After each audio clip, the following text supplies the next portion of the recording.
Hi guys! Welcome back to my YouTube channel. Good morning, good afternoon, good evening sa ating lahat.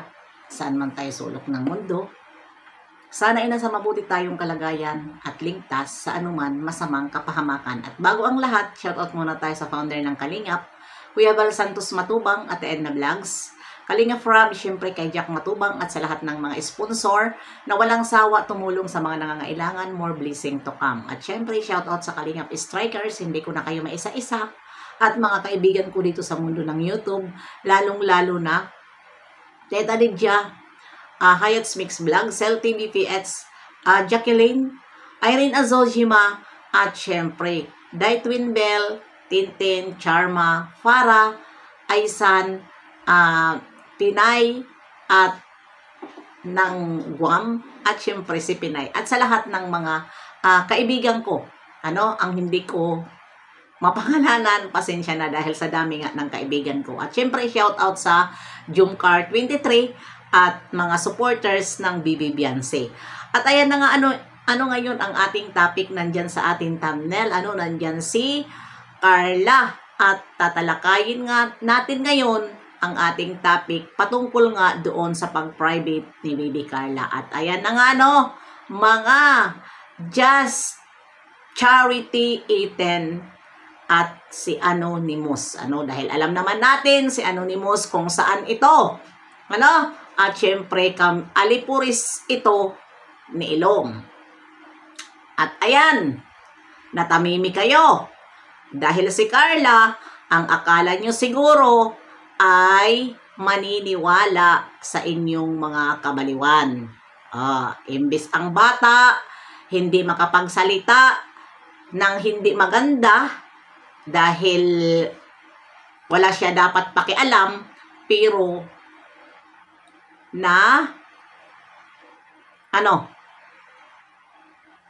naguguluhan na sa inyo dyan sa mga paratang nyo kay Jomar, na sa totoo lang siya ang nakakaalam at silang dalawa ang nakakaalam. Kaya hindi na siguro nakapagtiis ang Baby Carla at pinagtanggol na ang kanyang love. Walang iba kundi si Jomar, dahil wala naman siyang nakikita. At sabi pa nga niya, hindi po magagawa ni Jomar yan at tigilan nyo na, dahil walang babae si Jomar sa buhay kundi siya ngayon ang love ni Jomar. Ito si Carla matalino, wala siyang pakialam sa noon na nakaraan ni Jomar. Ang kanyang ngayon pinapakialaman ang sa ngayon na relasyon nila. At bakit kayo ang maingay? Tama nga naman si Baby Carla. At ngayon, sa sobra nyong paninira kay Jomar, natamimi kayo dahil hindi nyo akalain na ito nga si Baby Carla ay magsasalita. At ayan, naka-private na ang kanyang mga sinabi. Basta ang mahalaga, narinig nyo na. Kahit man niya private at marami na ang nakapanood, dahil alam nyo naman na si Baby Carla ay sikat ito. At hindi lang isang tao, ilang tao ang nakapanood doon sa kanyang statement. Kaya mahiya na kayo, oy. Mahiya na kayo dahil mismo na si Carla ay pinahiya na kayo. Ano ngayon ang inyong masasabi? Tapos sasabihin nyo na naman, may nag-uutos. Kasi yun ang mga style nyo. Diba palibhasa, mahilig kayo mangduda sa tao dahil po sa kasabihan, kapag ang tao mahilig mangduda, yun ay gawain mo. Diba? Gawain po yun ng isang tao kapag ang tao ay mahilig magduda doon sa kapwa niya. Dahil kayo ay hindi nyo pinapaniwalaan si Jomar kahit anong paliwanag na, wala rin namang pakialam si Jomar kung hindi nyo siya pinapaniwalaan sa kanyang mga paliwanag. At wala na siyang dapat ipaliwanag. Sa totoo lang, si Jomar, wala na siyang ipaliwanag pa. Dahil bakit ko nasabi na wala na siyang dapat ipaliwanag, na stop na. Mismo na si Carla ang nagtanggol sa kanya. Diba? Masakit yun. Mismo si Carla ang nagtanggol sa kanya. Masakit yan sa inyo, sa totoo lang. Dahil ang akala nyo, kinakalaban nyo si Jomar, si Carla lang lagi ang sinasabihan nyo na mabait si Carla, dahil ang akala nyo naman na maniniwala din si Carla sa inyo. Na alam na din, kilala na din ni Carla kung sino kayo. At hindi yan magsasalita si Carla kung hindi na siya napuno at hindi niya alam kung ano ang kaplastikan nyo sa harap ng kamera sa kanya. Mula noon. Mula noon, kilala kayo ni Carla. Kaya, doon siya sa mga taong tunay nagmamahal sa kanya. Hindi katulad sa inyo na ginagamit nyo lang. Diba? Ginagamit nyo lang ang dalawa. Doon sa tunay na nagmamahal sa kanya, wala po yun mga channel. Pero kayo, ang iingay nyo. Hindi pa malalaos si Carla. Yun ang akala nyo kasi. Nag-ingay kayo, iniwanan nyo, dahil ang akala nyo ay malalaos na si Carla at Jomar. Hindi yun malalaos, yan ang tandaan nyo. Dahil po, marami po nagmamahal dyan sa dalawa. Hindi malalaos. Dahil, kung baga, nakagamot na sila. Nakatatak na ang mga nagmamahal sa kanila na mga supporters, nakatatak na sa kanila kung ano ang nakikita nila doon sa dalawa. Kaya kung ako sa inyo, tumahimik na lang kayo dahil wala kayong mapapala.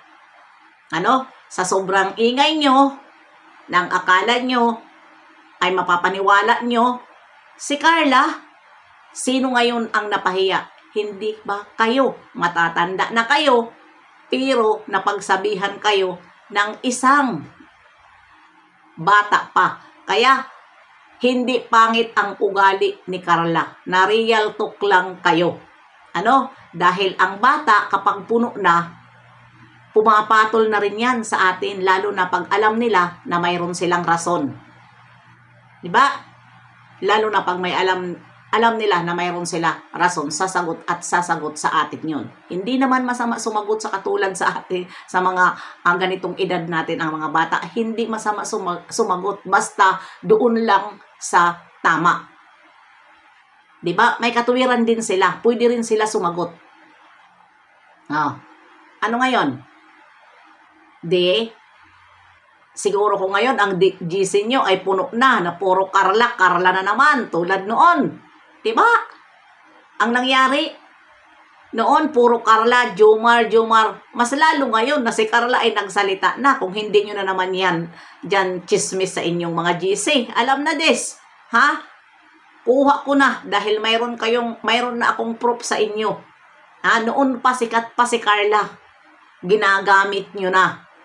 Tinatarantado nyo na. Nagagamit nyo, tinatarantado nyo pa. At sasabihin nyo pa, walang utang na loob dahil kayo ang nagpadami ng sponsor.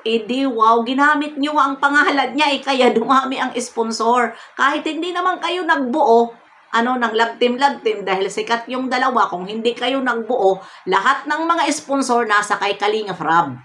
Pero, nagbuo kayo. Dapat nga doon sila magkukontak kay Kalingap Rab. Pero nakisawsaw kayo. Kunyari, love team, para, na magbubuo kayo ng mga, dyan. Pero dito sa kabila, sa mga, sa kaila Bibi Beyonce, walang ingay. Diba? Walang ingay. Kasi nga, ay, nag-uusap agad sila, na-stop, dahil madadamay si Bibi Beyonce. Pero kayo, sinisisi nyo pa ang Jomcar 23 na wala naman mga wala naman yun mga channel. Kayo yung maingay. Kaya sinasagot kayo. Pag sinasagot kayo, umaaray kayo, post ng post kayo. Aray, nako. Ang sakit-sakit naman ng sinabi ni Carla. Aray, nako. Napahiya na tayo. Ay! Yan na. Isipin nyo, napahiya na ba kayo? Sa mga lahat ng sinabi ni Carla, mahinhin lang ang sinabi ni Carla, pero sagad sa inyong mga buto ang sinabi niya. Kaya, yan, tama yan, Baby Carla. Kapag mayroon kang katwiran, ipaglaban. Dahil sila ang gugulo ng mga bulbul nitong mga maiingay na hindi ka naman nila madidiktahan yung puso mo. Dahil tunay kayong nagmamahalan ni Papa Joms. Yan ang tandaan nyo, ha? Yan ang tandaan, sila po ay sila na, hindi lang sila love team. Kaya wala nang pwede makatibag sa kanila. Di bali na lang kung sila talaga dalawa ang mag-ayawan. Di ba?